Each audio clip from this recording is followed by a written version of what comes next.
Today I'm sharing a $15 basic kitchen essentials video from the Dollar Tree. This is with someone in mind who is starting or restarting life on their own. Probably most important is to always have a can opener because not every can has a pop top.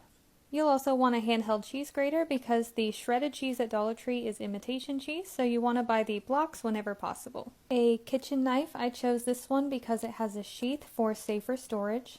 Some sort of a cutting board or chopping mat. Bowls and plates, I went with this 2-pack that are microwave safe so that I don't have to do dishes quite as often. A cutlery set with knives, forks, and spoons. They only had plastic, but it should hold up, especially if it's being hand washed. Salt and pepper shakers. Food storage containers for reheating or for storing leftovers. This soup mug is totally optional, but I thought it was a great addition for working people or college students to be able to grab and go something for lunch, plus it has a vented lid for microwaving.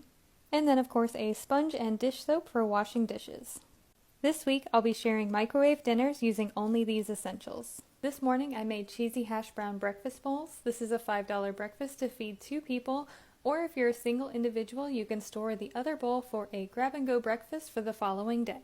I used a box of these Ore-Ida crispy crowns, which are meant to be microwaved. I also used these Jimmy Dean pre-cooked sausage links, a 6-pack of eggs, and a block of cheddar cheese. I did lay down a cutting mat on my counter so you don't think I'm just working on my bare countertop. Starting with the cheese, I've never actually shown how I open these blocks of cheese. I just run a knife around all 4 sides of the shrink-wrapped package and then I can unwrap the cheese from there. I also cut them in half lengthwise to make them easier to handle personally, and then I'm shredding it with this handheld shredder I showed in my kitchen essentials video. Next I cut all 6 of my sausage links into bite-sized pieces. I did this from frozen, but it would be easier to cut if I had thawed it first. Onto the hash browns. They do have microwave instructions on the box, and they do come out crispy when microwaved following these instructions. I'll recap them for you here. All you do is open the box, remove the flap, and then you're going to lay the hash browns out on a single layer at the bottom of the container.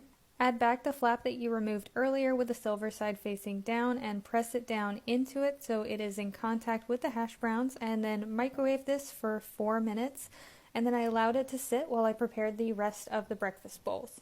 To each of my bowls I cracked in 3 eggs and scrambled these with a fork. I mixed in my bite-sized sausage pieces and I microwaved these at 1-minute increments, stirring between each microwave session until the eggs were almost all the way cooked. I had to cook one of the bowls for an additional 30 seconds as it was a little more runny than the other. All that's left to do is add in your cheese and your hash browns. If you want the cheese to be extra melty, throw it in the microwave for an additional 30 seconds or so. And the $5 budget includes the entire block of cheese, so feel free to add as much or as little cheese as you like. I did add the entire block and found it to be a little bit too cheesy for my taste.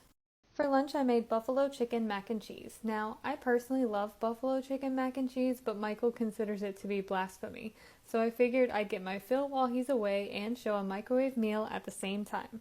I used Kraft macaroni and cheese, a package of spicy chicken nuggets, and Frank's buffalo wing sauce. Of course you can buy those little microwave cups of macaroni and cheese, but they are quite pricey, so I wanted to show you how to cook regular pasta or regular macaroni and cheese in the microwave, and I have tested this method with 4 different pastas so far, and it has worked perfectly on every single one, including spaghetti. So all I did was add 3 handfuls of my macaroni noodles into my bowl, and then I fill it up with water to about a ½ inch from the top of the bowl. You can salt your pasta water if you prefer. I did add a little bit of salt in this case, and then when it comes to microwave time, look at the time on the back of your box of pasta and see what it recommends for cook time, and add 3 minutes to that. So in this case, this box said 7 to 8 minutes, so I cooked it for 10.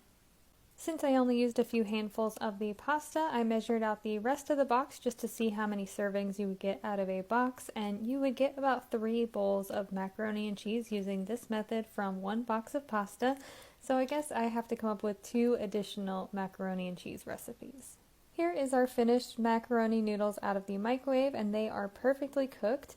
There is a good bit of liquid left in this, so I drained off some of the liquid so that there was a little bit of pasta water left in the bottom to stir the cheese sauce into. I added about 1/3 or so of the cheese sauce packet and mixed it well to combine, and while that was happening I also microwaved my chicken nuggets. There are instructions on the chicken nuggets on how to microwave them. You open up the package about an inch or two and then you microwave it. It says 45 to 55 seconds. Mine needed closer to about a minute 15 to cook all the way through and get hot. And they're not going to be quite crispy because you are making them in the microwave. I had an idea about trying to use the box from the hash browns this morning to cook the chicken nuggets, but the internet told me all the reasons that I shouldn't do that, so I decided against it. All that's left to do is assemble our mac and cheese. I cut my chicken nuggets in half and topped my bowl with that and drizzled it with buffalo wing sauce, and this is ready to eat. This tamale dinner is an easy and flavorful $5 meal for two, and as you can see, these plates are full to the brim. This tastes just as good as something you'd get at a Mexican restaurant for a fraction of the price, and the best part is it was made with just a microwave. You'll need a bag of microwavable Spanish rice, a can of refried beans, a can of chicken tamales, and a block of pepper jack cheese, or if you don't like spicy, you can substitute this for Monterey Jack. The only prep work you have to do for this is to grate your cheese. Microwave your Spanish rice according to the package instructions by opening the bag about 1 to 2 inches and microwaving it for 90 seconds. Add your refried beans to a bowl and microwave them for 1 to 2 minutes until they're heated through. I only use half the can here, the other half I'll save for bean burritos later on. Lastly, add your can of tamales to a bowl and leave the paper wrappers on the tamales, and I usually cover a bowl with a plate whenever I feel like something's going to splatter in my microwave, so I did this and microwaved it for 2.5 minutes. To plate this up, I added Spanish rice to half the plate, along with refried beans to a quarter of the plate. Each plate gets 3 tamales. Be sure to remove the paper wrapper, and then you can drizzle the chili sauce over the top.